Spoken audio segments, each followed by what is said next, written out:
everyone, myself Manishka Satyapal and welcome back to our YouTube channel Quotient Learning। आज हमें discuss करना है एक चैप्टर जो बहुत ज़्यादा इंटरेस्टिंग है as well as social awareness भी स्प्रेड करता है। चैप्टर क्या है हमारा? Why do we fall ill? हम बीमार क्यों पड़ते हैं, क्या रीजंस है जिससे बीमार पड़ते हैं, कैसे पड़ते हैं, क्या कैरियर है, कौन सी चीज स्प्रेड कर रही है, और इसमें क्या क्या पढ़ना है। हेल्थ के बारे में पढ़ना है, डिजीज के बारे में पढ़ना है, डिजीज फ्री कौन से पर्सन होते हैं उसके बारे में पढ़ना है। सबसे पहले जो हमारा वर्ड आता है इसमें हेल्थ, कहते हैं ना वो हेल्थी है, या बोलते हैं मेरी ग्रैंडपा हेल्थी नहीं है, या फिर जो टीचर बोलती है this is not a healthy attitude, ठीक है, टुवर्ड्स एनीवन। तो हेल्थ है क्या एक्चुअली में? हम कहते हैं हम ना मोस्टली बोलते हैं किसी कोई मोटा सा बंदा सुन के बोलते कि वो हेल्थी है, बट क्या वो सच में हेल्थी है? मतलब हम किसी को हम हेल्थ कह रहे हैं कि वो हेल्थी पर्सन है, तो हम उसे किस बेसिस पे कह रहे हैं और हमें उसे किस बेसिस पे कहना चाहिए। तो हमारी हेल्थ क्या है? Health is a state of complete physical, mental and social wellbeing. Health एक ऐसी स्टेट है जहाँ पे एक पर्टिकुलर पर्सन को मेंटली फिट होना पड़ेगा, सोशली फिट होना पड़ेगा और फिजिकली भी फिट होना पड़ेगा। दैट मीन्स कि अगर मेरे अंदर कोई बीमारी नहीं है, ये किसी के भी अंदर कोई डिजीज नहीं है, वो जो पर्सन है वो डिजीज फ्री है, ठीक है, वो एकदम फिट है। कैसे? फिजिकली एकदम फिट है और मेंटली फिट नहीं है, ठीक है, मेंटली वो स्ट्रेस्ड है या ओबेसिटी का शिकार है, बहुत सारी चीजें ऐसी हैं, ये डिप्रेशन है, एंजाइटी है, कुछ ऐसी चीजें ऐसे वो सफर कर रहा है, तो वो हेल्थी नहीं है। भले ही वो सोशली एक्टिव हो, सोशली वो लोग से कॉन्टेक्ट कर पा रहा है, इंटरेक्ट कर पा रहा हो, बट वो क्या होगा? वो हेल्थी नहीं होगा। हेल्थी होने के लिए एक पर्टिकुलर पर्सन को फिजिकली फिट होना पड़ेगा और मेंटली फिट होना पड़ेगा और सोशली फिट होना पड़ेगा। दैट मीन्स कि मेरी हेल्थ भी अच्छी होनी चाहिए, मतलब मेरी जो फिजिकल हेल्थ है, फिजिकल हेल्थ अच्छी होनी चाहिए, मैं प्रॉपर फिट होनी चाहिए, जितना वेट चाहिए होता है नॉर्मल बॉडी को उतना होना चाहिए, जितना टेम्परेचर होना चाहिए उतना होना चाहिए। ये बहुत सारे फैक्टर्स हैं जो हमारे फिजिकल हेल्थ को शो करते हैं। देन मेंटली मतलब ना ही में कोई एंजाइटी ना डिप्रेशन, इन सब चीजों के शिकार नहीं होनी चाहिए, मतलब ये सब चीजों से मैं क्या एकदम ठीक हूँ, एकदम फिट हूँ। और तीसरा क्या हमारा सोशली वेलबींग, कि मतलब मैं अपने आसपास की जो सोसाइटी है उसमें इजीली सरवाइव कर पा रही हूँ। दैट मीन्स कि मुझे उनसे कोई दिक्कत नहीं है, मैं किसी से बुली नहीं हो पा रही हूँ, ठीक है, कोई मुझे बुली नहीं कर रहा है, तो उससे कहते हैं सोशली फिट होता है। कोई हमें बुली करता है तो उससे हमारे सोशल और मेंटली दोनों लाइफ पे क्या पड़ता है? इफेक्ट पड़ता है। तो ये हमारी हेल्थ की कहते हैं डेफिनेशन थी। Health is a complete state of being physical, mental and social wellbeing, ठीक है। हेल्थ एक ऐसी स्टेट है जहां पर आपका फिजिकल फिट होना और मेंटली फिट होना और सोशली फिट होना इंपॉर्टेंट है। मैं किसी पर्सन को तभी कह सकती हूँ कि वो हेल्थी है जब वो इसमें ये तीन चीजें एकदम फिट होंगी। देन तो फिर क्या वो कंडीशंस हैं जिसके लिए गुड हेल्थ होनी चाहिए? लाइन पढ़ते हैं। पहले क्या है? Proper balance and nutritious diet.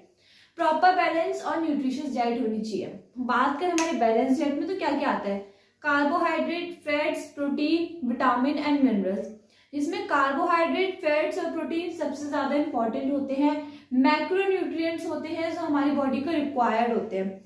उसके बाद कौन सा होता है? हमारे विटामिन एंड मिनरल जो माइक्रो न्यूट्रिएंट्स होते हैं। हमारी बॉडी में ना 4% की क्या होती है? नीड होती है, बट रेस्ट होती है 3 हमारे, क्योंकि इनमें से कार्बोहाइड्रेट जो है वो क्या है? इंस्टेंट एनर्जी प्रोवाइड करता है। अगर मैं अभी स्पीक कर रही हूँ, बोल रही हूँ, कोई भी अदर एक्टिविटीज को परफॉर्म कर रही हूँ, तो उसमें मेरे किस चीज की हेल्प हो रही है? कार्बोहाइड्रेट्स की हेल्प हो रही है। उसके बाद क्या है? प्रोटीन है। प्रोटीन किस चीज में हेल्प करता है? मसल बिल्डिंग में हेल्प करता है। मसल बिल्डिंग में क्या है? जो हमारी मसल्स हैं, हमारी बोन्स हैं, उनको स्ट्रॉन्ग कर रहा है। उसके बाद क्या है? हमारा फैट है। फैट क्या? स्टोर्ड एनर्जी है। जब किसी पीरियड ऑफ टाइम तक किसी पर्टिकुलर पर्सन को फूड नहीं मिला है, दैट मीन्स उसे एनर्जी नहीं मिली है, तो वो जो फैट स्टोर्ड है हमारी बॉडी में कहीं पे नहीं, बॉडी में स्टमक में होता है कहीं पे, तो वहां पे वो फैट रिलीज होगा और इससे क्या होगा? हमारी बॉडी में एनर्जी आएगी। क्या ये तो डिफरेंट टॉपिक था। तो ये डाइट ना हमें प्रॉपर मिलनी चाहिए, मतलब हमें बैलेंस डाइट में हमें कार्बोहाइड्रेट्स प्रॉपर अमाउंट में मिलने चाहिए, फैट मिलने चाहिए और प्रोटीन मिलना चाहिए, विटामिन एंड मिनरल। एंड इसके अलावा हमारी बॉडी को हाइड्रेट रखने के लिए सबसे ज्यादा इंपॉर्टेंट क्या है? H2O। ये सबसे बेसिक जो हमारी क्या नीड है, ठीक है। रहता पर्सनल हाइजीन। पर्सनल हाइजीन क्या बहुत ज़्यादा इम्पोर्टेंट है किसी भी पर्सन के फिजिकली फिट होने के लिए। अगर वहाँ पे हाइजीन नहीं होगी, मतलब साफ सफाई नहीं होगी, तो उसकी मतलब हेल्थ पे फर्क पड़ेगा। साफ सफाई नहीं है तो उसमें वेरियस बैक्टीरिया, फंजाई, मतलब बहुत सारे से बैक्टीरिया, वायरस ऐसे ग्रो करेंगे, जिससे क्या होगा, वो उस पर्टिकुलर पर्सन को अफेक्ट कर सकते हैं, किसी को भी अफेक्ट कर सकते हैं। तो हाइजीन क्या बहुत ज़्यादा इंपॉर्टेंट है किसी पर्सन की लाइफ में। हाइजीन हमें प्रॉपर मेंटेन करते रहना चाहिए अपने आसपास के सराउंडिंग में, क्योंकि हाइजीन क्या बहुत ज़्यादा इंपॉर्टेंट है। देन उसके बाद हमारा पॉइंट आता है clean environment and surrounding. Hygiene तो हो गया, ठीक है, हो ना, हाइजीन सैनिटेशन फैसिलिटीज बहुत ज़्यादा, इसके रिगार्डिंग क्या रिलीज निकलती हैं, शोज होते हैं, और बहुत सी ऑर्गेनाइजेशन इसके ऊपर वर्क कर रही है। देन इसके बाद आती है हमें अपने एनवायरनमेंट को क्लीन रखना चाहिए। हाइजीन भी एक अलग टॉपिक है, एनवायरनमेंट भी थोड़ा क्लीन करना एनवायरनमेंट को। इट मीन्स कि कोई डस्ट नहीं फैलाना, या फिर थोड़े ठीक से रहना, अपने पूरा योगदान देना किसी चीज को करने में। वो क्या होता है, हमारे एनवायरनमेंट को क्लीन करने में मदद करता है। अब क्लीन एनवायरनमेंट कर रहे हैं, जैसे हमारा एक अभियान चला था स्वच्छ भारत अभियान, उसमें जब हम उसमें अपना पार्टिसिपेट कर रहे हैं तो उसमें हम फिजिकली फिट होंगे ही होंगे। क्यों? क्योंकि हम उसमें क्या करना है, जो बैड इम्प्योरिटीज है हमारे आसपास वो ठीक हो रही है। उसके अलावा क्या, हम सोशली भी एक्टिव हो रहे हैं, क्योंकि हम जब किसी रिलीज में या किसी भी फंक्शन में, किसी भी ऑर्गेनाइजेशन में जब अपना पार्टिसिपेट देंगे, तो वहाँ पे क्या होगा, हमें अच्छा, मतलब हमारे लिए सोशली भी हम वेलबींग होंगे, कि हमारे अंदर कि हम कुछ चीज ठीक से कर रहे हैं। और तो ये क्या करता है, हमें सोशली फिट रखता है, सोशली हम कहते हैं इंटरेक्ट करवाता है अदर पीपल से जो इन सब चीजों में काम करवा रहे हैं। Then healthy air. Healthy air क्या बहुत ज्यादा इंपॉर्टेंट है, क्योंकि जब ह्यूमन बीइंग जो रेस्पिरेशन को, रेस्पिरेटरी सिस्टम हमारे बॉडी में अकर होता है, तो जब लोग सुने कि लोगों को अस्थमा की प्रॉब्लम हो गई है, क्यों हो गई है, बैड एयर जैसे किसकी वजह से, तो अगर हमारी एयर अच्छी होगी तो जो हम ऑक्सीजन को जो इनहेल कर रहे हैं, ऑक्सीजन क्या हमारी बॉडी में क्या कर रहा है, ट्रेवल कर रहा है, बॉडी में ट्रेवल कर रहा है, मीन्स की बहुत ज्यादा इंपॉर्टेंट है, ताकि जिससे हम रेस्पिरेशन को अकर करवा रहे हैं हमारी बॉडी में। ब्रीथिंग हो रही है तो break down of glucose, food and various activities क्या होती है, परफॉर्म होती है। Then no pollution in the surrounding. हमारे आसपास कोई पोल्यूशन नहीं होना चाहिए। पोल्यूशन इसमें भी क्या है, हम फिजिकली फिट भी हो रहे हैं और सोशली फिट भी हो रहे हैं। जब पोल्यूशन भी आसपास हमारे नहीं होगा तो क्या होगा, हम फिजिकली फिट होंगे, हमें कोई ना ऐसी बीमारी नहीं आएगी, कोई डिजीज नहीं आकर होंगी। अब जब पोल्यूशन होगा तो पोल्यूशन तो हमारे एयर पोल्यूशन होता है, वाटर पोल्यूशन होता है, नॉइज पोल्यूशन होता है, तो ये सब कहते हैं हमसे ना थोड़े मेंटली भी डिस्टर्ब होते हैं, ठीक है। अब मान लो कि यहाँ पे कोई बैठा हुआ है, वो ऑलरेडी स्ट्रेस में है, बाहर हॉर्न की आवाज बहुत तेज, या मतलब बहुत सारे ऐसे एग्जाम्पल्स है साउंड पोल्यूशन के, वो तो सिर्फ मेंटली डिस्टर्ब तो होगा ही होगा, फिर और क्या फिजिकली भी डिस्टर्ब होगा, ठीक है। तो ये क्या सब चीज क्या है, ये थोड़ा अलग एग्जाम्पल्स है, बट हमें पॉल्यूशन को भी रिड्यूस करना चाहिए जितना हो सके, हमें पॉल्यूशन को कम करने में अपना पूरा सहयोग रखना चाहिए। देन उसके बाद रेगुलर एक्सरसाइज, ठीक है, हम प्रॉपर अमाउंट में फूड ले रहे हैं, हमारे आसपास का एनवायरनमेंट क्लीन है, पॉल्यूशन नहीं है, देन एक्सरसाइज बहुत ज्यादा इंपॉर्टेंट है। अब एग्जांपल ले लेते हैं कि हम मान लो एक जगह पर आराम से बैठे हुए हैं, एक्सरसाइज करने से ना हमारी एंजाइटी, स्ट्रेस दूर होता है, क्योंकि जब हमारा जो माइंड है वो एक जगह पर कॉन्शियस हो जाता है, या हम किसी एक पर्टिकुलर चीज पे अपना ध्यान लगाते हैं, तो हमें वो सब स्ट्रेस के बारे में थॉट्स नहीं आते हैं। इट मीन्स कि मेंटली भी फिट हो रहा है, फिजिकली भी फिट हो रहा है। क्या करना है, हमें एक्सरसाइज करनी है, ताकि हमारे जो बॉडी के पार्ट्स है वो फ्लेक्सिबल रहे या स्ट्रेच रहे। बहुत सारे बेनिफिट्स है किसके, एक्सरसाइज के अपने अपने आप में ही। देन प्रॉपर रेस्ट, मतलब हमें प्रॉपर रेस्ट लेना चाहिए। इट डजंट मीन कि अगर आप फिजिकली फिट हो, मेंटली फिट हो या सोशली फिट हो तो आपको रेस्ट नहीं लेना। अब सपोज एक मैन है, ठीक है, वो क्या कर रहा है, जॉब कर रहा है किसी पर्टिकुलर कंपनी में, वो फिजिकली फिट है, वो सोशली एक्टिव है, बट किसके ऊपर काम का लोड है बहुत ज्यादा, दैट मीन्स कि वो मेंटली फिट नहीं है, मेंटली उसमें स्ट्रेस है, एंजाइटी हो रही है, वो डिप्रेशन में है कि कैसे कैसे काम करना है, तो क्या हो रहा है, वो मेंटली फिट नहीं है। और मेंटली फिट होना बहुत बहुत ज्यादा जरूरी है अपने आप में। तो क्या है, प्रॉपर रेस्ट हमें लेना चाहिए। हम जितनी एक्सरसाइज कर रहे हैं, डाइट लेना वो that's a different thing, but हमें प्रॉपर रेस्ट लेना चाहिए, वो भी बहुत ज्यादा इंपॉर्टेंट है। देन उसके बाद हमारा लास्ट पॉइंट है good standard of living and economic status. Status का मतलब यहाँ पे ये नहीं है कि आपको रिच होना चाहिए या पुअर हो तो फिर आप ठीक है आप हेल्थी नहीं हो सकते। इट मीन्स कि हमें जो इकोनॉमिक स्टेटस मतलब हमें जो है ठीक है उसमें हमें हैप्पी रहना चाहिए कि नो ऐसे नहीं कि हमें स्ट्रेस ले रहे हैं किसी और को कंपेयर करके। और कहते हैं good standard of living, standard देखना है कि हम जहाँ पे रह रहे हैं वहाँ पे हम कितने वहाँ पे एक्टिवनेस के साथ वर्क कर रहे हैं, हम वहाँ पे किसी चीज़ को रिड्यूस करने में, रिड्यूस मतलब पोल्यूशन वगैरह ऐसे बहुत सारी चीज़ें रिड्यूस करने में हम पार्टिसिपेट कर रहे हैं नहीं, हम सोशली एक्टिव है नहीं जहाँ पे हम रह रहे हैं उस पर्टिकुलर एरिया में, हमारा स्टैंडर्ड ऑफ लिविंग कैसा है। That doesn't mean that where are you living, it all depends on कि हम रह कैसे रहे हैं, ठीक है, कैसे हमारा जो स्टैंडर्ड है वो कैसा है, हम कैसे सोशली हम एक्टिव है या नहीं, हम मेंटली डिप्रेस्ड है या नहीं, या हम फिजिकली फिट है या नहीं। ये हमारे ये कुछ पॉइंट्स है हेल्थ से रिलेटेड। अब डिस्कस करना है हमें और चीजें कि और क्या क्या होती है इन सब चीजों से। Personal and community issues both are important for health, ठीक है। क्या होता है पर्सनल इश्यूज मतलब मेरे अपने इश्यूज और मेरे अलावा जो मेरे आसपास की सोसाइटी है, ये कम्युनिटी जिन्हें हम कहते हैं उनके इश्यूज भी हमें हैंडल करने पड़ते हैं। And that's the true. क्या है personal and community issues both matter for health. Health पे ना दोनों चीजें मैटर करती हैं बिकॉज हम कोई अगर डिसीजन ले रहे हैं तो हमें ना उसमें नॉट सिर्फ अपने बारे में सोचना है कि हम जो डिसीजन ले रहे हैं वो ठीक है या नहीं, हमें अपने आसपास की सराउंडिंग सोसाइटी कम्युनिटी को भी ध्यान में रखकर अपने लिए कोई भी डिसीजन लेना होता है। दैट मीन्स कि हमें अपने लिए कोई डिसीजन लेने में हम सिर्फ अपने उससे नहीं सोचते, हम दूसरों का भी सोचते हैं। दैट इज सोसाइटी कम्युनिटी जिससे मोस्ट ऑफ द पर्सन शिकार होते हैं किसका, एंजाइटी का, डिप्रेशन का, स्ट्रेस का।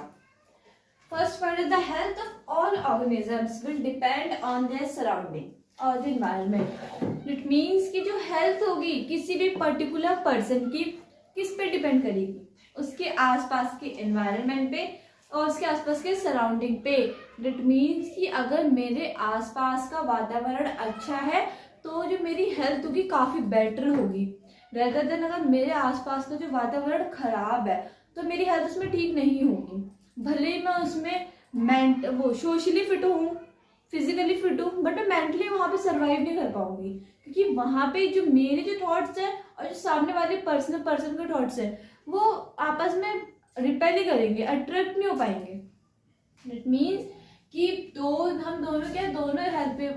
अब सोचिए कि नहीं हमें कुछ फर्क नहीं पड़ता, हम नहीं मैटर करते किसी और के थॉट्स के बारे में, बट कहीं ना कहीं वो हमारे मेंटल इश्यूज पे क्या करता है, अफेक्ट कर देता है। क्या सोसाइटी अफेक्ट करती है हमारे मेंटल इश्यूज पे। That causes stress, anxiety, obesity and many more disease in human body that can not be seen and no cure of it. इसका मतलब the environment include the physical environments. जो environment में क्या होता है, physical environment में include होता है। फिजिकल एनवायरनमेंट दैट मीन्स कि अब हमारे एनवायरनमेंट को हम जब ठीक रख रहे हैं तो उसमें हमारा क्या कि हम फिजिकली उसमें अपना योगदान, अपना पार्टिसिपेशन दे रहे हैं नहीं। So for example health is at risk in a cyclone in many ways. Health क्या एक रिस्क ही है, ऑफकोर्स रिस्क है। चलो हम कैसे न कैसे करके फिजिकली फिट हो रहे हैं, हम सोशली भी अच्छे से इंटरेक्ट कर रहे हैं लोगों से, बट ये पॉसिबल नहीं हो सकता। मतलब होते हैं कुछ लोग हेल्थी होते हैं बट सब नहीं होते हैं, मैनी रेयर केसेस होते हैं। आज के मॉडर्न डेज में हम देखें तो most of the persons are suffering from anxiety, stress and depression. ये तीन वर्ड क्या है, इतने ज़्यादा कॉमन है, इसके लिए बहुत ज़्यादा जो सेमिनार कंडक्ट कराए जाते हैं ऐसे लोगों के लिए।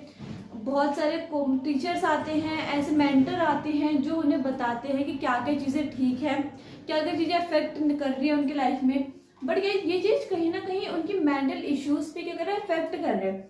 इट मीन्स कि हमें जो सबसे पहले वर्क करना होता है वो स्ट्रेस, एंजाइटी, डिप्रेशन, इन सब चीज़ों पे हमें वर्क करना है। देन क्या रिस्क है, ठीक है, ऑफकोर्स ये बात है, health is a risk at cyclone in many ways. बहुत सारे वेज है जिसमें क्या करें हेल्थ को अफेक्ट हो रही है। इसमें अब साइक्लोन में बहुत बड़ा एक तूफान सा है, ठीक है, उसमें क्या बहुत ज़्यादा रिस्क है। हम जब हम 100 भरने पाते हैं हम पे दूसरा हम प्रॉब्लम क्रिएट कर लेते हैं एट आवर ओन। हमें कोई सामने से प्रॉब्लम क्रिएट करके नहीं दे रहा, हम खुद क्रिएट कर रहे हैं। ये जो हम सारी चीज़ें डिस्कस कर रहे हैं किसके ऊपर है, ये सब है मेंटल हेल्थ के ऊपर। जो मेंटल हेल्थ हमारी जो आजकल जो ठीक नहीं है मोस्ट ऑफ दी पर्सन की, या हम वो बात हैं, कोई जो पर्सन जॉब पे जा रहा है या कोई स्टूडेंट है वो किसी पर्टिकुलर एंट्रेंस एग्जाम की तैयारी कर रहा है, कोई बोर्ड की तैयारी कर रहा है, या फिर छोटे छोटे भी जो स्टूडेंट्स होते हैं या बहुत सारे लोग होते हैं जो कहते हैं स्ट्रेस की या डिप्रेशन के शिकार रहते हैं। Good economic conditions and jobs are therefore needed for individual health. हाँ, गुड इकोनॉमिक स्टेटस मतलब हमारा जो इकोनॉमिक स्टेटस है इट मीन्स कि नॉट हमें इतना, हमें ये इंपॉर्टेंट नहीं कि हमें वेल्थी होना जरूरी है, बट हाँ कहीं ना कहीं ये माइंडसेट रहता है कि अगर हम वेल्थी हैं तो हम हेल्थी है। बट दैट डजंट मीन कि फॉर एग्जाम्पल कि अगर मेरे पास ठीक है अच्छी खासी वेल्थ है बट मैं सोशली इंटरेक्ट नहीं कर रही हूँ लोगों से, क्यों? Because I am a wealthy person. तो मुझसे क्या होगा, मेरी मेंटली भी उस पर असर पड़ेगा, क्योंकि मेरे पास सब कोई नहीं होगा जब व्हेन आई वर नीडेड। सो क्या इंपॉर्टेंट है क्या? गुड इकोनॉमिक कंडीशन भी इंपॉर्टेंट होती है, जॉब्स भी इंपॉर्टेंट होती है for survival. That doesn't mean कि अगर हम फिट हैं तो हमें जॉब्स की इंपॉर्टेंट नहीं है, jobs related to money and so on. Then we need to be happy in order to be truly healthy. हमें अपने आप में ही खुश रहना पड़ेगा। हम जब अगर हमें हेल्थी होना है तो अगर हम अपने आप में खुश रहेंगे तो ऑफकोर्स हम फिजिकली भी फिट रहेंगे, मेंटली फिट रहेंगे, स्ट्रेस हमसे दूर रहेगा, डिप्रेशन हमसे दूर रहेगा, एंजाइटी हमसे दूर रहेगी, ओबेसिटी नहीं होगी हमारी बॉडी में, और बहुत सारे डिजीज से हम बच जाएंगे सिर्फ एक खुश रहने से, सिर्फ हैप्पी रहने से। और हमारा सोशली जो इंटरेक्शन होगा वो भी काफ़ी अच्छा होगा हमारे आसपास की कम्युनिटी में। Then and if we mistreat each other, लेकिन अगर हम मिसट्रीट करते हैं एक दूसरे को, मतलब अच्छे से व्यवहार नहीं रखते हैं, तो ये हमारी कौन सी हेल्थ को अफेक्ट करेगा? सोशली अफेक्ट को। डेट मीन्स कि हम दो चीज में ठीक हो गए, किसमें? बस सोशली खराब हो गए। हम सोशली खराब हो गए तो मतलब हमारे मेंटल हेल्थ पे भी असर पड़ेगा कहीं ना कहीं पे। सोशल और मेंटल क्या होता है, आपस में बहुत ज्यादा कनेक्टेड रहते हैं, क्योंकि सोशली अगर मैं किसी से इंटरेक्ट नहीं कर पा रही तो मैं मेंटली भी ठीक नहीं हूँ। भले मैं फिजिकली फिट हूँ बट मैं सोशली मेंटली ठीक नहीं हूँ, मैं मेंटली ठीक नहीं हूँ। डेट मीन्स कि मेरे अंदर बहुत सारी डिजीज की हो रही है, बॉन्ड कर रही है, ठीक है, ग्रो कर रही है, तो मेरी फिजिकली हेल्थ को भी क्या करेगी, वो अफेक्ट करती रहेगी साथ साथ, जिससे मैं हेल्थी नहीं बोलाऊंगी जाऊंगी। Then and are afraid of each other, क्या होता है एक दूसरे को पहले तो मिसव्यवहार करते हैं, फिर एक दूसरे डरते हैं, बहुत सारे सो कॉन्सिक्वेंसेज होते हैं, अकर होते रहते हैं किसी एक पर्टिकुलर पर्सन के लाइफ में। We can not be happy और हेल्थी। हम ऐसा नहीं कि हम हैप्पी या हेल्थी ही नहीं हो सकते, या हो ही सकते हैं, बहुत सारे कॉन्सिक्वेंसेज ऑब्स्टिकल्स आते रहते हैं लाइफ में। Then social equality and harmony are therefore necessary for individual health. Social harmony और क्या इक्वालिटी क्या बहुत ज्यादा इंपॉर्टेंट है।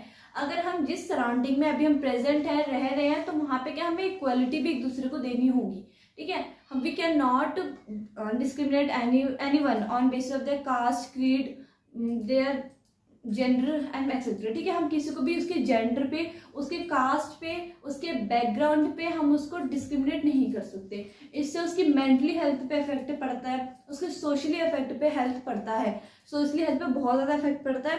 तो इससे क्या हमें ना थोड़ी इनको अवॉइड करना चाहिए, किसी को भी डिस्क्रिमिनेट करना। अगर हम किसी से मजाक कर रहे हैं तो वो एक सर्टेन टाइम तक ठीक होता है, अगर हमसे ज़्यादा करते हैं, जब उसे पसंद नहीं आ रहा है तो उसे बुली कहा जाता है वो। अब वो कहीं ना कहीं डायरेक्टली सोशली हेल्थ को क्या करती है, इफेक्ट कर देती है। ये कहती है हमारी हेल्थ के बारे में। अब थोड़ी और ज्यादा चीज़ें हैं जो हमें डिस्कस करनी है। हेल्थ क्लियर है सबको कि हेल्थ क्या था? हेल्थ कहती a state of physically, socially and mentally wellbeing. अब क्या डिजीज क्या है? हेल्थ और डिजीज में ना फर्क होता है। एक पर्सन को हम हेल्थी कह रहे हैं और डिजीज फ्री कह रहे हैं, इसमें ना काफी डिफरेंस आ जाता है। हेल्थ मतलब ठीक है वो हेल्थी है, डिजीज फ्री मतलब उसके अंदर कोई ऐसा वायरस नहीं है, या फिर कोई और उस पर कोई बैक्टीरिया नहीं है, या फिर वो कंफर्टेबल है अपने ईज पे, ठीक है, वो कंफर्टेबली रह रहा है। तो वो क्या है, ये सब चीजें किससे रिलेटेड है? डिजीज फ्री पर्सन से रिलेटेड है। हेल्थ के लिए हमें 3 जो फैक्टर होते हैं वो रिक्वायर्ड होते हैं। डिजीज फ्री बोलने के लिए एक पर्सन के अंदर कोई बीमारी प्रेजेंट नहीं होनी चाहिए। डिजीज क्या है पहले ये डिस्कस कर लेते हैं। Disease when the body is not at ease, जब बॉडी क्या है ईज पे नहीं है, दैट मीन्स कि बॉडी कंफर्टेबल नहीं है। अगर मैं बात करूं रेनी सीजन से, ठीक है, रेनी सीजन में क्या होता है कि जो पर्सन होता है वो कफ कोल्ड है, मतलब ये ना थोड़ी सिविल बीमारी होती है, बहुत ज़्यादा कॉमन होती है डिजीज। मोस्टली हर सेकंड पर्सन को हो जाती है ये। क्यों? Due to change of weather. और जो वायरस होते हैं वो क्या करते हैं, बॉर्न करते हैं ऐसे कंडीशंस में, तो वो अफेक्ट कर रहे हैं उस बॉडी को जाके, तो उस बॉडी पे अफेक्ट करेंगे तो फिर ऑफकोर्स डिजीज होगी। तो मतलब वो उसको परेशान कर रहा है वायरस, तो क्या वो उसके अपने कंफर्टेबली नहीं रह पा रहा, सर्वाइव नहीं कर रहा। तो क्या डिजीज एक ऐसी स्टेट है जहाँ पे जो पर्सन अपने ईज पे नहीं है, that is comfortable, then it is said to have a disease. मतलब अगर कंफर्टेबल नहीं है तो हम कहेंगे कि उसको डिजीज है, ठीक है। When there is a disease, the functioning or appearance of one or more systems of the body changes. जब एक किसी भी पर्सन को डिजीज होती है, जब वो डिजीज का शिकार होता है, तो हम तो क्या होता है, उसकी बॉडी का कोई ना कोई पार्ट फंक्शनिंग नहीं कर रहा होता अच्छे से, या अपीयरेंस भी ठीक नहीं रहता है। फॉर एग्जाम्पल कि अगर मेरी आई साइट वीक है तो ऑफकोर्स डिजीज है, क्योंकि मेरे को प्रॉब्लम हो रही है किसी चीज को देखने में, या फिर मेरा अगर माइंड अगर किसी का ठीक नहीं है तो क्या कोई चीज़ को मेमोराइज करने में क्या हो रहा है, प्रॉब्लम हो रही है। तो बहुत सारे ऐसे एग्जांपल्स हैं जिनकी वो डिजीज है उसके अंदर। फंक्शनिंग को एंड अपीयरेंस को क्या चेंजेस करता है, depending on the duration disease is classified as acute और क्रोनिक। अब बात आती है ड्यूरेशन की। ड्यूरेशन मतलब एक टाइम पीरियड, कितने टाइम तक वो डिजीज प्रेजेंट है उस पर्टिकुलर बॉडी के अंदर। अभी हमने एग्जांपल लिया था रेनी सीजन का, तो रेनी सीजन के एग्जांपल में कौन सी वायरस हमारी बॉडी को इन्फेक्ट करके क्या कॉज कर रहा था, कफ एंड कोल्ड और फीवर, ठीक है। कितने टाइम तक, कुछ पीरियड ऑफ टाइम तक कर रहा था। ऐसा तो नहीं कि वो लॉन्ग, मतलब आज उसे हो गया तब वो सालों साल चलता रहेगा, या फिर मतलब हमेशा के लिए हो गया। मतलब कुछ 5 to 6 days till maximum 10 days तक हो रहता है, उसके बाद पर्सन क्या होता है, क्योर हो जाता है खुद ही खुद, या फिर आउटसाइड से मेडिसिन लेने से थोड़ी जल्दी क्या होता है, क्योरेबल हो जाएगा, ठीक हो जाएगा। बट मेडिसिन लेने तो फिर भी उसे मैक्सिमम 10 डेज लगते हैं खुद को एकदम रिकवर करने में। ये हमारी ना वो डिजीज होती है जो आराम से ठीक हो जाती हैं। या इसके अलावा हमको डिजीज है, तो जैसे कोई वाउंड लगा, कोई चोट लगना, ठीक है, वो भी डिफरेंट थिंग। और एग्जाम्पल्स होते हैं जो डिजीज जल्दी ठीक हो जाती है, उसको देख लेते हैं। पहले पढ़ते कि डिजीज कैटेगराइज्ड कितने पार्ट में, उसके ड्यूरेशन के रिगार्डिंग। पहली है एक्यूट डिजीज, दूसरी है क्रोनिक डिजीज। अगर मैथ तो सबको आती होगी, मैथ में होता है ना एक्यूट एंगल, राइट एंगल। तो एक्यूट एंगल कौन सा एंगल होता है, जो सबसे छोटा एंगल होता है एक्यूट एंगल, ठीक है। अब सबसे छोटा एंगल मतलब तो एक्यूट मतलब यही का रिलेट कर लेते हैं कि एक्यूट वो डिजीज होती है, ठीक है। कौन सी डिजीज, जो शॉर्ट पीरियड ऑफ टाइम तक रहती है। Disease that last for only short period of time, वो डिजीज जो सिर्फ शॉर्ट पीरियड, छोटे समय तक बॉडी में प्रेजेंट रहती है और ज्यादा बॉडी को हार्म भी नहीं करती है। कौन कौन सी होती है वो, हेडेक, सर दर्द होना, पेट दर्द होना, लेग पेन होना, नेक पेन होना, ठीक है। बहुत सारे ऐसे एग्जाम्पल्स है एक्यूट डिजीज के जो ज्यादा टाइम तक क्या होंगे, हमारी बॉडी में प्रेजेंट नहीं होंगे, ठीक है। मतलब कुछ limited short period of time तक प्रेजेंट होंगे।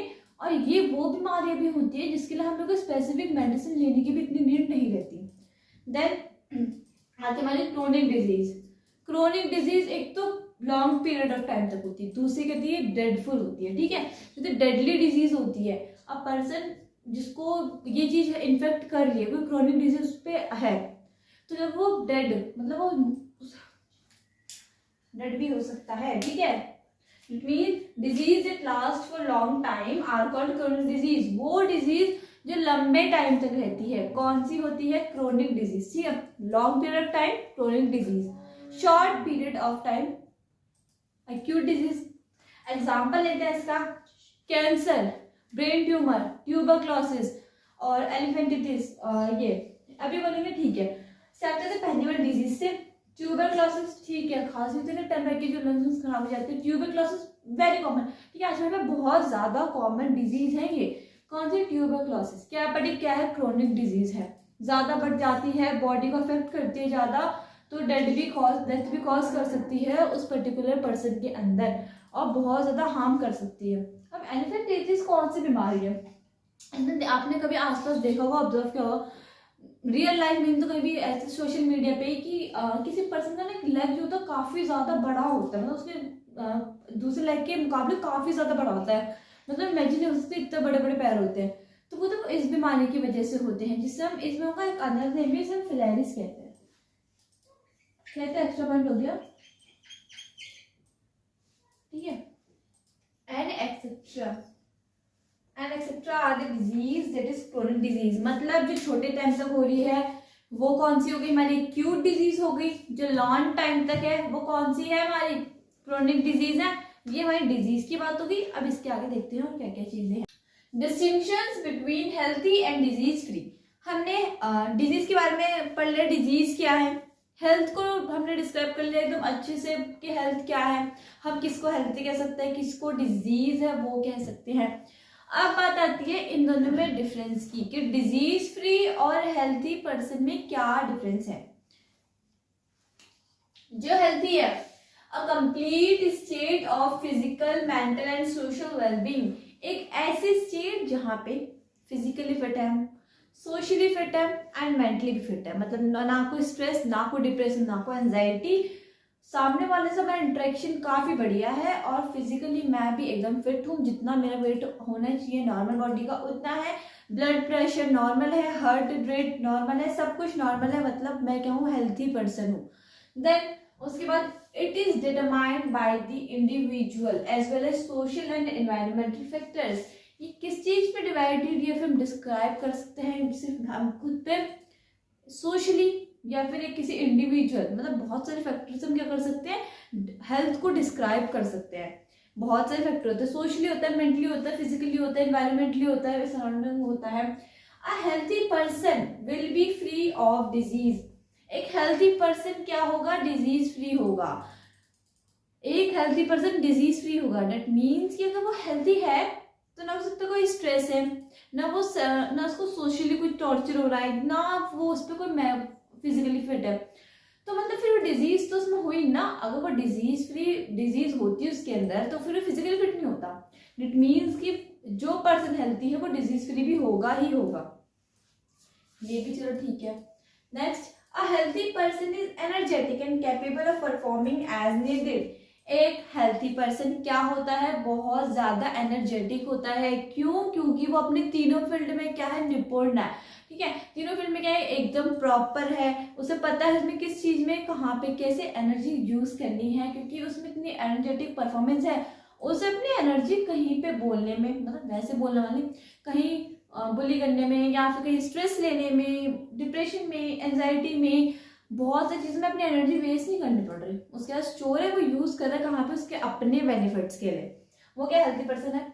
Then disease free, a state in which there is no discomfort in any part of the body, एक ऐसी स्टेट जहाँ पे बॉडी के किसी भी पार्ट में कहीं ना कहीं डिस्कम्फर्ट है, मतलब वहां पे वो बंदा कंफर्टेबली रह नहीं पा रहा है, ठीक है। वहां पे जिसके सेल्स है, उसके जो टिश्यूज है, ऑर्गन्स है, ऑर्गन सिस्टम है, उसको क्या है ना कहीं पे बॉडी ना अफेक्ट हो रही है, कहीं ना कहीं पे वो परेशान हो रहा है वो पर्सन वहां पे, तो वो चीज कहाँ पे आती है, डिजीज फ्री के अंदर आती है।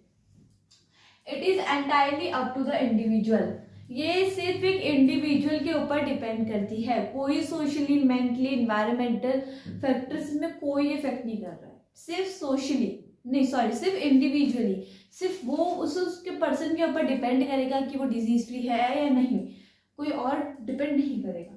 अ डिजीज फ्री पर्सन मे और मे नॉट बी हेल्थी, एक डिजीज फ्री पर्सन हेल्थी हो भी सकता है और नहीं भी। यहाँ पे क्या है, जो हेल्थी है वो डिजीज फ्री होगा ही होगा, बट जो डिजीज फ्री है वो नेसेसरी नहीं है कि वो हेल्थी ही होगा, क्योंकि डिजीज फ्री में सिर्फ ये है कि वो फिजिकली फिट है, उसको सिर्फ कोई बीमारी नहीं है, बट मेंटली और सोशली जरूरी थोड़ी कि फिट होगा ही होगा। तो डिजीज फ्री और हेल्थी ना, तो हेल्थ हम कह रहे ब्रॉडर टर्म है और डिजीज फ्री नैरो टर्म है। Then a disease-free person's performance is determined by her environment and personal attitude. Disease free person का जो एटीट्यूड होता है ना, उसके एनवायरमेंटल पे, एनवायरमेंट में कैसे बिहेव कर रहा है, और पर्सनल उसका एटीट्यूड कैसा है। पर्सनल एटीट्यूड मतलब डजंट मीन कि हम ईगो के होते हैं कि वो इगोइस्ट है, वो अलग चीज है।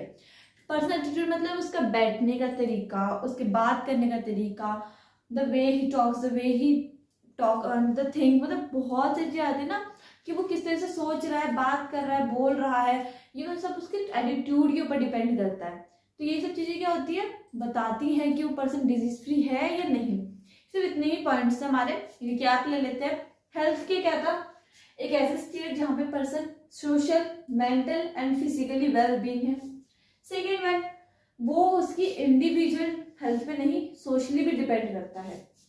और हेल्थी पर्सन क्या होगा, फ्री ऑफ डिजीज होगा, ठीक है, डिजीज नहीं होगी उसके अंदर। हेल्थी पर्सन क्या होगा, एनर्जेटिक होगा, कोई भी काम करने में उसमें निपुणता रहेगी, उसको काम करने में ऐसे नहीं कि उसमें एनर्जी से वो लैग कर जाएगा। डिजीज फ्री एक ऐसे स्टेट जहाँ पे बॉडी किसी भी पार्ट में कंफर्ट नहीं है। इट इज इनडायरेक्टली सब किस चीज पे डिपेंड करता है, सिर्फ इंडिविजुअल पे। एक पर्सन हेल्थी है तो उस पर वो डिजीज फ्री है, बट जो पर्सन डिजीज फ्री है डजंट मीन कि वो हेल्थी भी होगा ही होगा। And then a disease free persons performance determined by his और her environment and personal attitude. उसकी जो परफॉर्मेंस होगी किस चीज पे होगी, एक तो उसके एटीट्यूड पे, पर्सनल एटीट्यूड पे, और उसके एनवायरनमेंट पे, कैसे एनवायरनमेंट में परफॉर्म कर रहा है। तो यही थे माइनर के डिफरेंसेस डिजीज फ्री और हेल्थ के ऊपर, ठीक है। डिजीज के कॉजेस, डिफरेंस समझ आ गया। अब कहते हैं डिजीज के कॉजेस, दैट मीन्स कि डिजीज कॉज किसकी वजह से हुई है, ठीक है। अब उन कॉजेस को देख लेते हैं। दो टाइप के कॉजेस इसमें हमें पढ़ने हैं। पहला है इमीडिएट कॉज एंड दूसरा है कॉन्ट्रीब्यूटरी कॉज। इमीडिएट कॉज क्या है, पहले इसको डिस्कस करते हैं। The organism that enter our body and cause disease.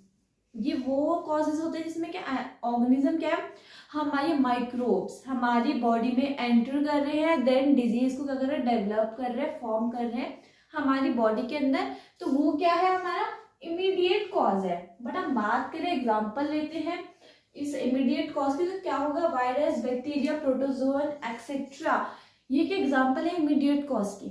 ये बीमारी हमारी बॉडी में लेके आ रही है। बाहर तो इसे इनएक्टिव फॉर्म में होते हैं, अंदर के एक्टिव फॉर्म में हो जाते हैं। बाहर नहीं होते, डेड पड़े रहते हैं। हमारे जैसे ना कोई बॉडी मिलती है ना जहाँ पे सरवाइव कर सकते हैं, इस बॉडी के अंदर जाते हुए एक्टिव फॉर्म में आ जाते हैं। तो इमीडिएट कॉज वो है जो हमारी बॉडी में एंटर करते ही क्या करता है, डिजीज पैदा कर देता है। देन दूसरा है contributory cause, the secondary factors which let these organism enter our body.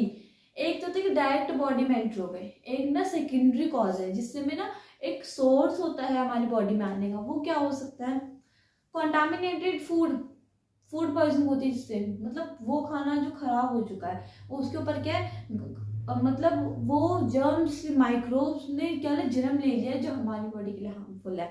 अब उनको हम कंजर्व करें, कंजम्पशन ले रहे हैं उनकी, तो क्या होगा हमारी बॉडी पे वो इनडायरेक्टली तो आई गए ना, उस पर हम खुद नहीं लेके आए थे इमीडिएट कॉज में। इसमें हमने खुद लेके आए उसे अपने पास, हमने उसे जब इनहेल करा नहीं, हमने उसे स्वेलो करा, ठीक है, इन सब चीज़ों में हमारी वजह से ही आए वो। तो इसके एग्जाम्पल क्या है, डर्टी वाटर, गंदा पानी, अनहेल्थी सराउंडिंग। हमारे आसपास का जो वातावरण है कैसा है, अनहेल्थी है। दैट मीन्स ना फिजिकली फिट है, ना मतलब फिजिकली, मेंटली और सोशली फिट में से एक चीज नहीं है। ये तीनों में से ही नहीं, कोई नहीं है, दो नहीं है, एक नहीं है, बहुत चीज है। फिर कॉन्टामिनेटेड फूड, गंदा खाना, that cause food poisoning. When poverty etcetera, poverty means गरीबी, गरीबी है तो लोग फिर अलग ना अपनी चौपड़ पट्टी कहते हैं ना, तो वहाँ पे क्या होता है, वहाँ पे बहुत ज़्यादा डर्टीनेस होती है, एनवायरनमेंट क्लीन नहीं होता, एनवायरनमेंट सराउंडिंग में क्लीन नहीं होता, बहुत सारे डिजीज क्या होते हैं उससे ग्रो कर जाती हैं, बहुत सारे वायरसेस, बैक्टीरिया क्या होते हैं वहाँ पे ग्रो करते हैं, माइक्रोब्स प्रेजेंट हो जाते हैं, तो क्या करते हैं, उनको अफेक्ट करते हैं। ये तो हमारी डिजीज है। इसके अलावा भी और चीज़ें क्या क्या है, infectious and non infectious causes.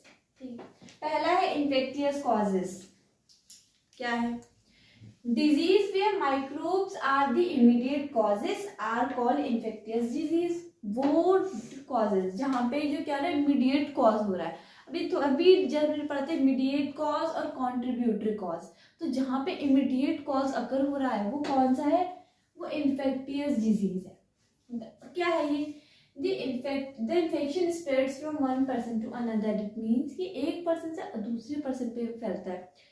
बात करें कफ और कोल्ड की, तो कफ और कोल्ड कौन अकर कराता है बॉडी में, तो किसकी वजह से होता है, वायरस की वजह से हो रहा है ना। वायरस की वजह से हो रहा है, तो वायरस क्या होता है, स्प्रेड होता है एक जगह से दूसरी जगह।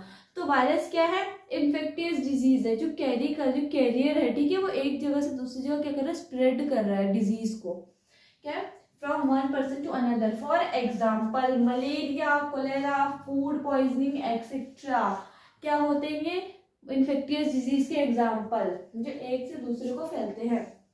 दूसरा क्या है, non infectious disease, some disease that do not spread in the community, ऐसे डिजीज जो आसपास में नहीं फैलेगी, कम्युनिटी में नहीं फैलेगी, सोसाइटी में नहीं फैलेगी, हमारे साथ वाले इंसान को नहीं होगी, बट वो हमारी बॉडी में रह के हार्मफुल इफेक्ट कर सकती है। जैसे कि but remains internal are called non infectious disease, but हमारे अंदर प्रेजेंट रहती है, वो कौन सी डिजीज होती है, infectious disease. For example cancer, high blood pressure, genetic disformalities, sorry abnormalities etcetera. मतलब कि पहला है कि हमारे कैंसर जो होता है सिर्फ अपनी बॉडी में ही हो सकता है। कैंसर ऐसा नहीं कि मुझे किसी को कैंसर है तो किसी को ट्रांसफर हो जाएगा, ऐसा नहीं है। कैंसर सिर्फ अपनी बॉडी में रहेगा, स्प्रेड आउट नहीं होगा। दूसरी हाई ब्लड प्रेशर, अब वो तो मेरा दिमाग गर्म हो रहा है, मुझे गुस्सा आ रहा है तो मेरा ब्लड प्रेशर हाई होगा, आपका नहीं होगा, ठीक है, ब्लड प्रेशर है। तीसरा कहता है हमारा जेनेटिक एब्नॉर्मलिटीज, जब किसी न्यू बॉर्न बेबी में प्रोजेनी में क्या होता है, स्टार्टिंग में उसके जेनेटिक में एब्नॉर्मलिटीज आ गई, मतलब वो पैदाइशी ठीक नहीं, कहते पैदाइशी ठीक नहीं है, तो वो चीज़ क्या है, वो इन्फेक्टियस का पार्ट नहीं है, उसको कहीं से मिली नहीं है, मतलब कोई स्प्रेड आउट नहीं हो रही, वो जेनेटिक आई है उसमें, ठीक है। तो वो सब चीज़ किसके एग्जाम्पल है, नॉन इन्फेक्टियस कॉजेज के। इन्फेक्टियस कॉज हो गया और नॉन इन्फेक्टियस हमारा कॉज जेरो हो गया। नेक्स्ट मूव करते हैं दूसरे टॉपिक की ओर, इन्फेक्टियस डिजीज।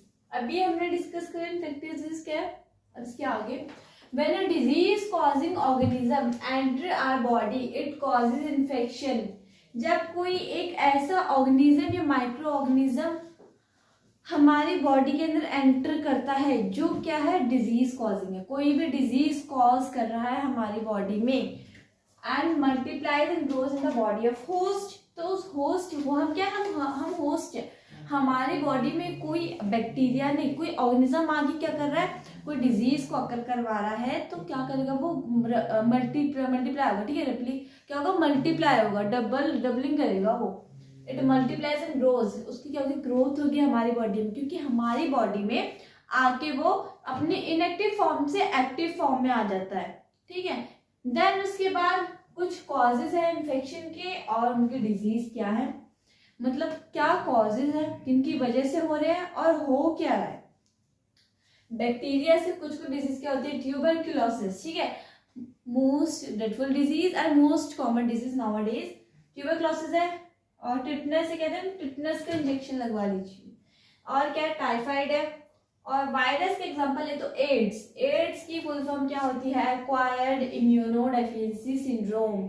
सिंड्रोम वर्ड जहां भी आ जाए समझ लो उसको, वो क्योरेबल नहीं है, ठीक है, वो ऐसी डिजीज जो लाइफ टाइम तक होती हैं और क्योरेबल नहीं होती, डेडली होती है, यहाँ पे बट सिंड्रोम आ जाए।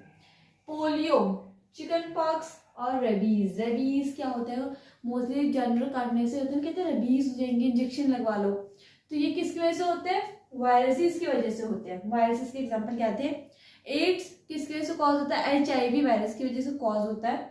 और कहते हैं polio, chicken pox and rabies.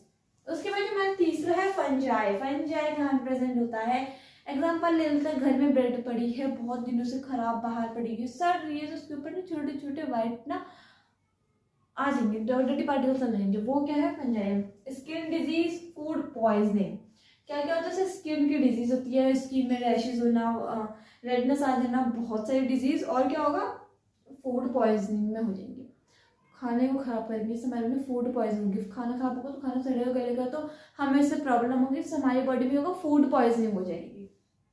Poisoning मतलब जहर। प्रोटोजोअन, इससे ज्यादा काला अजहर है, अजीब सी बीमारी सुना, काला अजहर, एमिबियासिस, मलेरिया, ये कौन कॉज करता है, प्रोटोजोअन कॉज करता है, काला अजहर, एमिबियासिस एंड मलेरिया।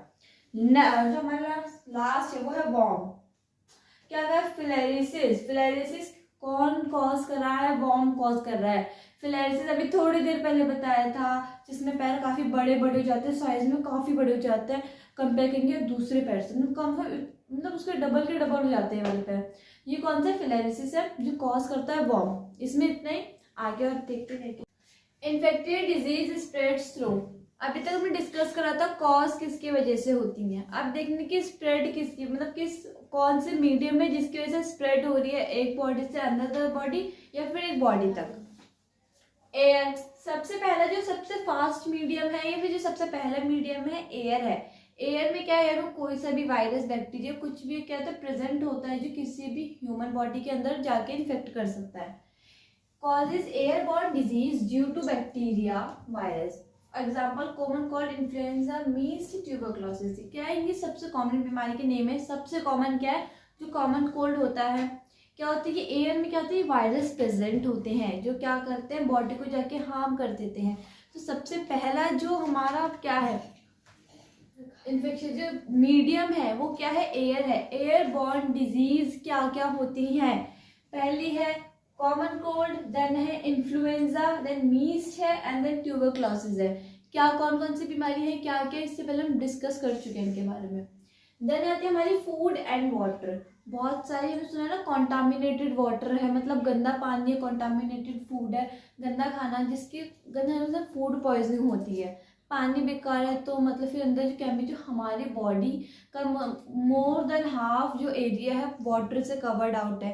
तो अगर पानी ही खराब होगा तो हाइड्रेशन नहीं मिलेगी बॉडी को, ऑस्मोसिस जैसे प्रोसेस नहीं होंगे, बहुत सारे प्रोसेस कैसे हो जाएंगे, स्टॉप हो जाएंगे और उनमें कुछ प्रॉब्लम आनी स्टार्ट हो जाएंगी। और the is caused due to contaminated food and water that contains bacteria, virus, worm, etc. Bacteria, virus और वर्म जैसे क्या कर रहे हैं अपने अंदर कैरी कर रहे हैं, कैरियर है एक टाइप के। वर्म क्या करता है, फिलेरिस टाइप की एक बीमारी थी एलिफेंटियासिस, जिसको क्या करता है करवा रहा था बॉडी में। और इसके एग्जांपल क्या है, कोलेरा, टाइफाइड एंड हेपेटाइटिस। ये तीन बीमारी याद रखनी है, कोलेरा, टाइफाइड, हेपेटाइटिस। ये बीमारियां हैं जो होती हैं किससे, कौन से मीडियम से हो रही है, ये फूड या वाटर के मीडियम से। देन आते हैं कॉन्टेक्ट में आके, ठीक है, याद ही तो हो गई। जो अलग है इसमें क्या हो, कोई दो पर्सन आपस में कॉन्टेक्ट में नहीं आ रहे।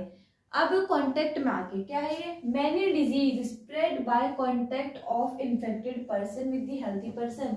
बहुत सारी डिजीज ऐसी होती है ना, एक पर्सन हेल्थी है डिजीज फ्री है, जब वो एक ऐसे पर्सन के कॉन्टेक्ट में आ रहा है जो क्या है हेल्थी नहीं है, जिसको बीमारी है। फॉर एग्जाम्पल कि कोई पर्सन 1 पर्सन 2 के कांटेक्ट में आ रहा है, जिसमें पर्सन 1 को क्या कॉमन कोल्ड है, तो पर्सन 2 जब उसके पास जाएगा तो पर्सन 1 को क्या, पर्सन 2 को क्या हो जाएगा, उसको भी कॉमन कोल्ड हो जाएगा।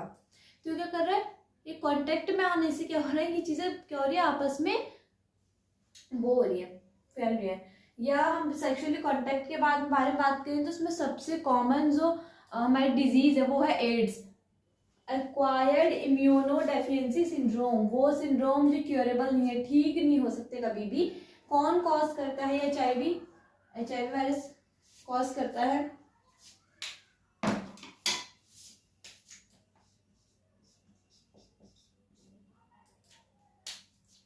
Ads and syphilis spread due to sexual contact, ठीक है।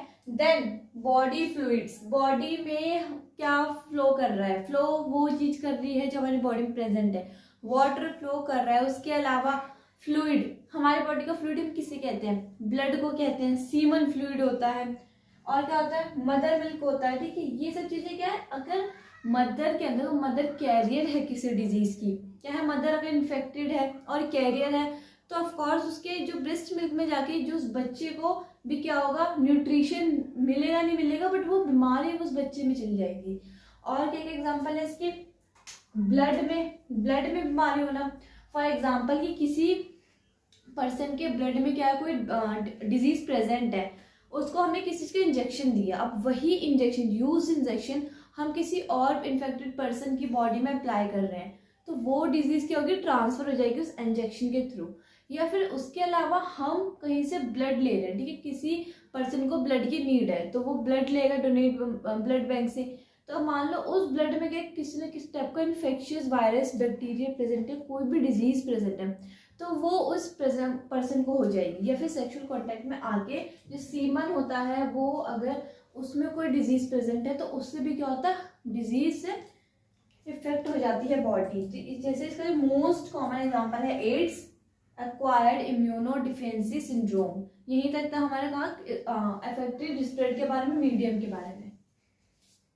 मीडियम डिस्कस हो जाए, क्या क्या मीडियम थे, क्या क्या कॉजेस थे, मीडियम क्या थे, 4 थे। कॉजेज भी हमारे 2-3 थे मीडियम, हमारे एयर हो गया, फूड हो गया, वाटर हो गया, सेक्सुअली कॉन्टैक्ट हो गया, ठीक है, बहुत से ऐसे एग्जाम्पल्स थे। अब बात आती है एंटीबायोटिक्स की। वो अभी तक हमने पढ़ा जो हमें डिजीज हो रही है, हेल्थी कैसे नहीं है, पर उनसे लड़ने के लिए हमारी बॉडी में खुद भी एक बॉडीज बनती है, तो एंटीबायोटिक्स कहते हैं, या हम उनको आउटसाइड सोर्स से भी लेते हैं, या फिर हमारे इनसाइड सोर्सेज में भी क्या होती है वो प्रेजेंट होती है, क्या, antibiotics. These are the chemicals, medicine, drugs that block biochemical pathways important for bacteria.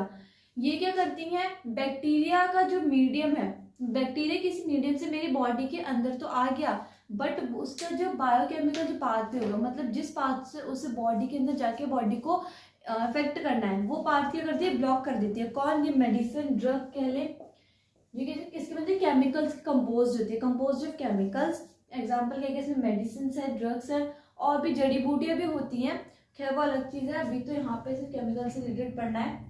क्या करती है, ब्लॉक कर देती है, biochemical pathways important for bacteria को क्या करती है, ये ब्लॉक करती है। They are used for disease caused by bacteria, जो बैक्टीरिया के द्वारा जो डिजीज कॉज हो रही है उसमें एंटीबायोटिक्स काफ़ी यूज होती हैं। क्यों, क्योंकि ये रास्ता ही ब्लॉक कर रही है।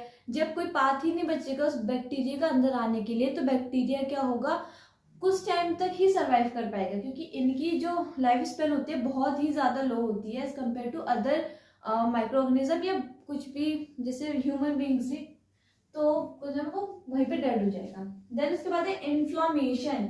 इन्फ्लामेशन किस चीज़ से रिलेटेड है, इम्यून सिस्टम से। क्या करता है इन्फ्लामेशन, हमारे इम्यून सिस्टम कहते हैं ना कि स्ट्रांग होना चाहिए।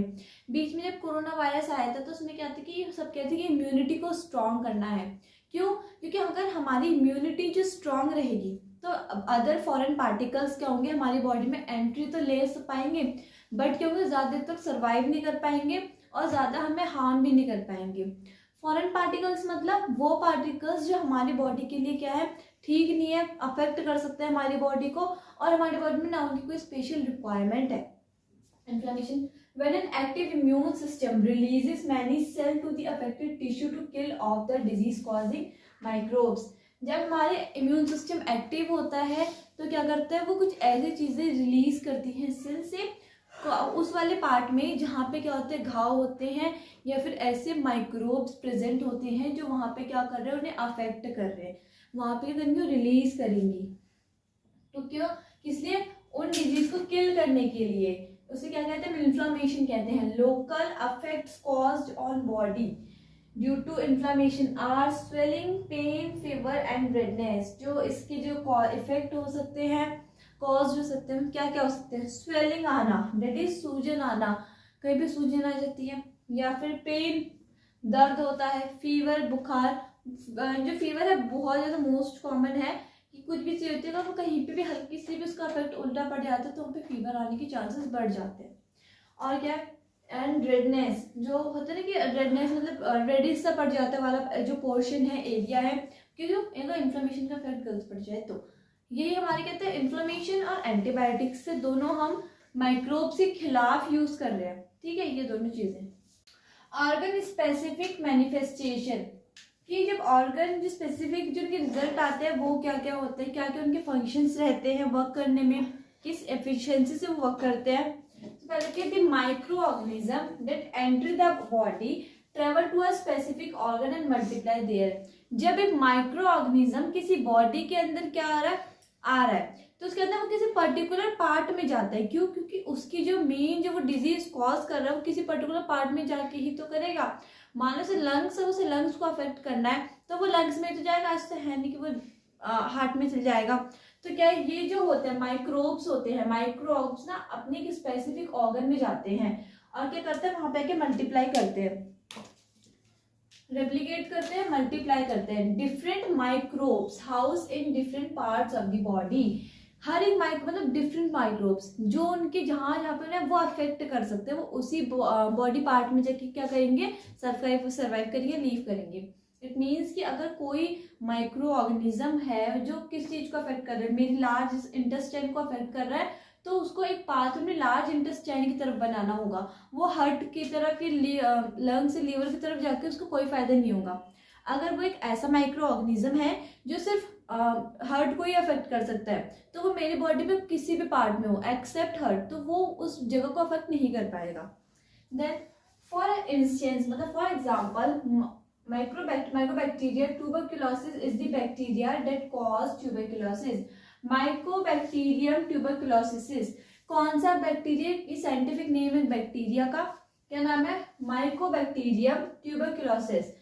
एक ऐसा बैक्टीरिया जो क्या किस चीज को कॉज कर रहा है, ट्यूबरकुलोसिस को कॉज कर रहा है। क्या है, टीबी है, जिसमें जो सबसे पहले सिम्टम आता है खांसी होती है, देन जब वो बढ़ती चली जाती है तो वो क्या फॉर्म होती है, ट्यूबरकुलोसिस में फॉर्म हो जाती है। ये क्या डेडली डिजीज है एंड क्रोनिक डिजीज भी है, मतलब एक लॉन्ग पीरियड ऑफ टाइम तक ये डिजीज क्या होगी, रहेगी बॉडी के अंदर, और इजीली क्या होगी, क्योरेबल नहीं है। It usually enters the body through the nose and migrates to the lung. ये ना नेसल कैविटीज जाती है, नेसल कैविटी से फिर साउंड बॉक्स वाले चैम्बर से ट्रेकिया होती है, विंड पाइप, ठीक है, विंड पाइप से जाते हुए कहाँ जाते हैं, लंग्स में, ब्रोंकाई होती है, वहां से लंग्स में चला जाता है। क्यों, क्योंकि जिसको मेन जो इफेक्ट करना है लंग्स के अंदर करना है। अगर नोज में प्रेजेंट होके अगर ट्रेकिया में लगे, गलती से ईसोफेगस में चले गए, मेरे स्टमक में चला गया, तो वहां पे जाके कोई इफेक्ट नहीं कर पाएगा। इसे क्या, इसे एंटर करना पड़ेगा नोज में और एंड तक इसे माइग्रेट करना पड़ेगा लंग्स में। अगर लंग्स के नहीं पहुंचा तो ये कोई इफेक्ट नहीं कर पाएगा किसी और बॉडी पार्ट में। Then other disease causing bacteria such as the salmonella enter through the mouth and travels to the gut lining. Gut lining में ट्रेवल करती है ये। कौन सी सल्मोनेला, कहाँ से, मेरे माउथ में जा रही है, माउथ से ईसोफेगस जो फूड पाइप है वहां पे जाएगी, वहां पे क्या करेगी, वहां पे की डिजीज कॉज करेगी। डिजीज कॉजिंग बैक्टीरिया तो है, बड़ी गलती से अगर मेरी ट्रिकिया में चली जाती है, मतलब विंड पाइप में चली गई, तो वहां पे क्या होगा, वहां पे कोई इफेक्ट नहीं कर पाएगी। अगर इसे अफेक्ट करनी है बॉडी, जैसे गट लिनिंग में जाना पड़ेगा, दैट इज ईसोफेगस में से एंट्री करनी पड़ेगी। इतना ही क्या है हमारा ऑर्गन स्पेसिफिक मैनिफेस्टेशन, ठीक है। टिश्यू स्पेसिफिक मैनिफेस्टेशन, इससे पहले हमने डिस्कस करा था ऑर्गन से रिलेटेड, ठीक है। अब ऑर्गन से ना, ये छोटी वाली टर्म है टिश्यू, क्योंकि टिश्यू से मिलकर ऑर्गन का फॉर्मेशन हो रहा है। टिश्यू क्या है, अ ग्रुप ऑफ सेल्स है जो परफॉर्म करते हैं स्पेसिफिक फंक्शन। अब बात करते हैं इसकी, the immune system is also activated in response to the infections. जो इम्यून सिस्टम होता है कब वो एक्टिव फॉर्म में आ रहा है, जब इन्फेक्शन हो रहा है। इट मीन्स कि जब तक बॉडी में कोई इन्फेक्शन नहीं, इम्यून सिस्टम क्या अपना शांत है, इनएक्टिव फॉर्म में है। मान लो यहाँ पे मेरे को छोटा सा घाव लग जाता है, तो कहते हैं कि क्लॉटिंग होती है, ब्लड क्लॉटिंग होती है। ब्लड क्लॉटिंग कब अकर होती है बॉडी में, जब क्या होता है वहां पे ना जो कट है, वाउंड को हील करने के लिए। कोई बॉडी में कट ही नहीं होगा तो क्यों वो ब्लड क्लॉटिंग अपने आप में वर्क करेगी। तो क्या हो रहा है कि इम्यून सिस्टम एक्टिवेट तब होगा जब उसे कोई इन्फेक्शन के रिस्पॉन्स में वर्क करना है। The micro organism enter into the tissues and damage it. Micro organism tissue के अंदर एंटर करते हैं, उसे खराब कर देते हैं। वो माइक्रो ऑर्गेनिज्म जो WBC से लड़के आ रहे हैं, मतलब बहुत ज्यादा शक्तिशाली है। The immune system reacts to the disease causing microbes and destroy them. पर फिर जब इम्यून सिस्टम आता है, क्या करता है, वो उनको रिस्पॉन्स देता है, उन्हें खत्म कर देता है, किससे, माइक्रो ऑर्गेनिजम्स को। हाँ, वो केसेस अलग होते हैं जिसमें इम्यून सिस्टम अकेले नहीं लड़ पाता, इसलिए हमें एंटीबायोटिक्स की भी हेल्प लेनी पड़ती है ताकि वो इजिली उन माइक्रो ऑर्गेनिज्म को खत्म कर सके। और उस प्रोसेस को हम क्या कहते हैं, इन्फ्लामेशन। अभी थोड़ी देर पहले हमने डिस्कस किया था इन्फ्लामेशन के बारे में।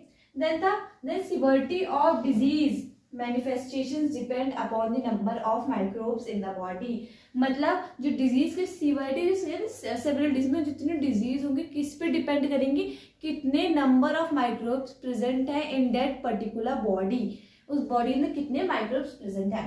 Then this immune system keeps a check on the numbers of microbes in the body when the immune system is damaged due to the deadly virus like HIV। But immune system कहीं कहीं पे deadly virus होते हैं जिन्हें कहते हैं HIV, ठीक है। क्या है, डेडली वायरस है, बहुत ज्यादा खतरनाक वायरस है। क्या होता है, इम्यून सिस्टम को भी डैमेज कर देता है, क्या, HIV virus. The body can no longer fight the infections and the patient does not survive for long। ऐसे वायरस से जो इम्यून सिस्टम ज़्यादा टाइम तक नहीं लड़ पाता है, बॉडी ज़्यादा टाइम पर उसको हील नहीं कर पाती है, इसका कोई वैसे भी एंटीबायोटिक प्रेजेंट नहीं है इसको ठीक करने के लिए, तो जो पर्सन इन्फेक्टेड है, कैरियर है इस वायरस का, वो टाइम पे क्या होगा, मर जाएगा, ज़्यादा टाइम तक सर्वाइव नहीं कर पाएगा। इतनी थी हमारी टिश्यू स्पेसिफिक मैनिफेस्टेशन। अब बच्चे हमारे इस चैप्टर के the second most last important topic, principle of treatment. क्यों हमें ट्रीटमेंट अगर करना, मतलब ट्रीटमेंट हमें क्यों इंपॉर्टेंट होता है हमारी बॉडी में। पहला तो जो डिजीज हमारी बॉडी में है वो ठीक रहे, आगे और ज़्यादा हार्म ना करे, जितनी हार्म कर चुकी है बॉडी को वो अलग चीज़ है, पर उससे ज़्यादा वो हार्म ना करे। पहला क्या है, to reduce the effects of the disease, disease के इफेक्ट को रिड्यूस करने के लिए, ठीक है, कोई डिजीज किसी की बॉडी में प्रेजेंट है तो उसमें उसका जो वो जो इफेक्ट वो कर चुकी है उसको भी रिड्यूस करने के लिए। फॉर एग्जांपल से चिकन पॉक्स होते हैं, ये बहुत सारी बीमारी हैं, ये ट्यूबरक्लोसिस जैसी बीमारियां जो लंग्स को काफ़ी इफेक्ट करती हैं, बट उनको रिकवर करने के लिए भी अब क्या है, मेडिसिन एंटीबायोटिक्स आ चुकी हैं। तो ये प्रिवेंशन इंपॉर्टेंट होती है बॉडी के इम्यून सिस्टम और बहुत सारे बॉडी पार्ट्स को एकदम ठीक रखने के लिए। सेकेंड पॉइंट क्या है, to tell the cause of the disease. एक तो मेन कि उस डिजीज का कॉज क्या है, वो डिजीज हो किस वजह से रही है, कहते हैं ना कि जड़ से चीजें खत्म करनी चाहिए, तो मेन जो डिजीज का जो कॉज है, डिजीज किस वजह से हो रही है उसके ऊपर वर्क करते हैं। And then to kill the microbes like bacteria, fungi, protozoa, उन माइक्रो ऑर्गेनिजम्स को मारना जो कि अगर डिजीज की क्या है, मीडियम है, कैरियर है, जो डिजीज को एक जगह दूसरी जगह ट्रांसफर कर रही है। ये क्या हमारा प्रिंसिपल ऑफ ट्रीटमेंट है कि क्यों इंपॉर्टेंट है। देन प्रिवेंशन क्या है, जो दो मेथड है इसके, जनरल मेथड और specific method. General ways of preventing infection related to exposure क्या क्या है, 3 पॉइंट इसमें दिए हैं। पहला है फॉर एयरबॉर्न इन्फेक्शन, मतलब जो इन्फेक्शंस एयर में बॉर्न हो रहे हैं, एयर से स्प्रेड आउट हो रहे हैं, उसकी प्रिवेंशन हम क्या क्या कर सकते हैं। हमें आसपास के अपनी एयर को कैसे मुझे ठीक रखना चाहिए, मतलब पॉल्यूशंस को लेस करना चाहिए, प्लास्टिक नहीं बर्न करना चाहिए और मास्क वेयर करना चाहिए, हमारा नोज कवर रखनी चाहिए, ताकि जो आउटर जो सराउंडिंग में पॉल्यूशंस के अलावा भी जो माइक्रो ऑर्गेनिज्म प्रेजेंट है जो अफेक्ट कर सकते हैं उनसे हम बचे रहें। सेकेंड क्या है, for water borne infection. Water borne infection मतलब जो वाटर में प्रेजेंट है, कौन से, इन्फेक्टियस वायरस, जो वाटर से मतलब कॉन्टामिनेटेड जो वाटर है उसके अंदर जो वायरसेस या बैक्टीरिया प्रेजेंट है जो बॉडी में आके कैरियर, एज ए कैरियर क्या करेगा, बॉडी को अफेक्ट कर देगा। मतलब बॉडी को जब बॉडी के अंदर हम वाटर मतलब डिहाइड्रेशन के लिए जब वाटर का यूज करेंगे तो वो वाटर क्या होना चाहिए, प्रॉपर फिल्टर्ड होना चाहिए। और फिर नेक्स्ट आता है हमारा फूड वेक्टर बॉर्न इन्फेक्शन, मतलब हम ठीक है, हमें खुद तो हेल्थी रहना चाहिए, खुद हमें प्रॉपर अमाउंट में फूड खाना चाहिए, बट हमें दूसरों को भी क्या होना चाहिए, थोड़ी सोशली एक्टिव रहने के लिए दूसरों को भी क्या होना चाहिए, इन सब चीज़ों के बारे में सैनिटेशन फैसिलिटीज़ या फिर बहुत सारी फैसिलिटीज़ देनी चाहिए। जैसे कि बहुत सारी अवेयरनेस प्रोग्राम होते हैं, ऑर्गेनाइजेशन होती है, वहाँ पे पार्टिसिपेट करके क्या होता है, इन सब डिजीज़ को रोक सकते हैं। और या फिर ऐसे अपने आसपास के सराउंडिंग को क्लीन रख के, या फिर जैसे कि हमारे आसपास ड्रेनेज होती हैं उनको कवर करके, क्योंकि वहाँ पे क्या होता है, मॉस्किटोज क्या करेंगे, ग्रो करेंगे, तो वो क्या होगा, वहाँ पर अगर वहाँ पे क्लीन रहेगा सब तो मॉस्किटोज ग्रो नहीं करेंगे, इट मीन्स ये कैरियर नहीं होंगे वो किस चीज़ के भी, टाइफाइड, मलेरिया, डेंगू जैसे डेडफुल डिजीज़ के क्या होंगे, वो कैरियर नहीं होंगे, जिससे क्या होगा, वो डिजीज़ हमारे पास तक नहीं आ पाएगी और हम उन डिजीज़ से क्या रहेंगे, प्रिवेंशन रहेगी हमारे उन डिजीज़ से। ये 3 पॉइंट थे हमारे जनरल मेथड के।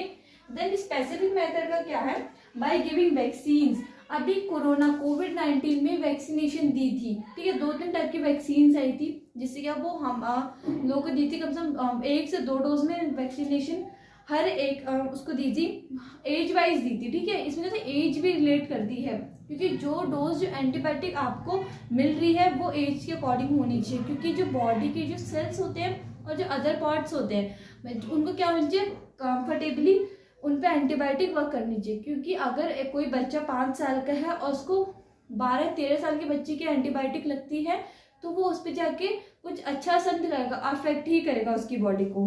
तो वैक्सीन होता है to the children for preventing infectious disease. और जो छोटे बच्चे होते हैं नवजात शिशु कहते हैं, उनको भी क्या होता है, टीका लगता है। क्यों? ताकि वो बाकी वायरसेस बैक्टीरिया से बचे रहें।